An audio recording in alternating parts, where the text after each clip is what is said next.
We continue now with Delaware Senator Tom Carper. We were talking about the border, and let's move right on to immigration because they're related. Everybody talks about immigration reform, especially when they're running for office, national office. Everyone talks about immigration reform, and it never seems to happen. It always dies either in committee or never makes it to a vote. Do you see that happening during your tenure in the Senate? During my lifetime? Yeah. I think so. Some people hear immigration reform and they think we're just going to make 11 million, 12 million people that are here without legal status.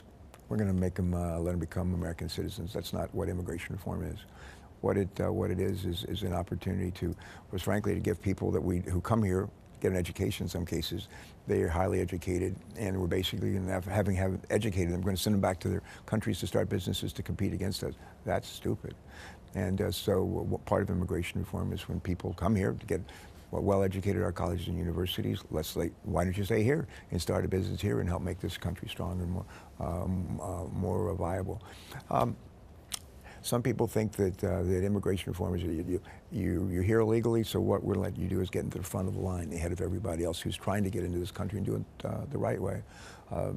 What the law, the bill that passed the Senate last year does, it says, if you're here without a legal status and you want to get a legal status, here's what you have to do to be legal, not a citizen, but to have a legal status to work and stay for a while. You have to do a number of things that include paying taxes. Have to be, basically, you can't be a lawbreaker, law violator.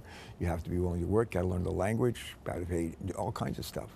And if you're willing to do that, you can get in line to someday, maybe if you're lucky and you work hard and you keep your nose clean for like a decade or more, you might have a chance to become a citizen.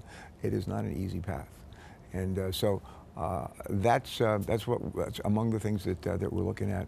Meanwhile, the idea, George Bush tried to do this when he was president. George W. Bush, John McCain tried to help him, and the thing that hung us up then was that our borders weren't secure. 1,000 people a day would walk across places. They don't do that anymore. As I said before, they don't do that anymore. We spend $250 billion to strengthen our borders. They're far less porous than they ever were before. And now what I think we can do and should do is pivot and figure out a way that the people that are here that can actually make a contribution, they're not law violators, they're actually contributing to our country, give them a chance to have a legal status, and if they are willing to take a long, hard road to have maybe in some case someday to be citizens. The last time we did this, I think, was when Ronald Reagan was president. Fewer than half the people, as I recall, who are actually here in a legal status ever wanted to be citizens. Every name you've named is a Republican name, and I'm sure that's for a reason. There is a very good chance, or maybe a little bit more than 50-50 chance, that the Republicans will take the Senate. If the Republicans take the Senate, you still see immigration reform going through? Because the bill you're talking about in the Senate, of course, goes to the Republican House and goes nowhere, and bills that they pass in the House go to the Democratic Senate and go nowhere. Do you see it as being easier if the Republicans take the Senate, or harder?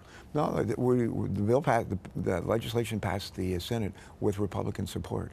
There was a gang of 8, half of them were Republicans. John McCain was one of them. But I've talked to a number of senior people in the House. They would like to do immigration reform. They talked to me about doing it after their primary, before the general election, and then they had some of the folks on the far right in the House rose up and basically tied the hands of John Boehner, and so we said we're not going to do it this year. I think we'll have an opportunity either in the lame duck to come back and revisit this, or maybe in the first part of next year. This is one of the few men that is trying to save the post office. We'll talk about that effort when we come right back. Please, Mr. Postman.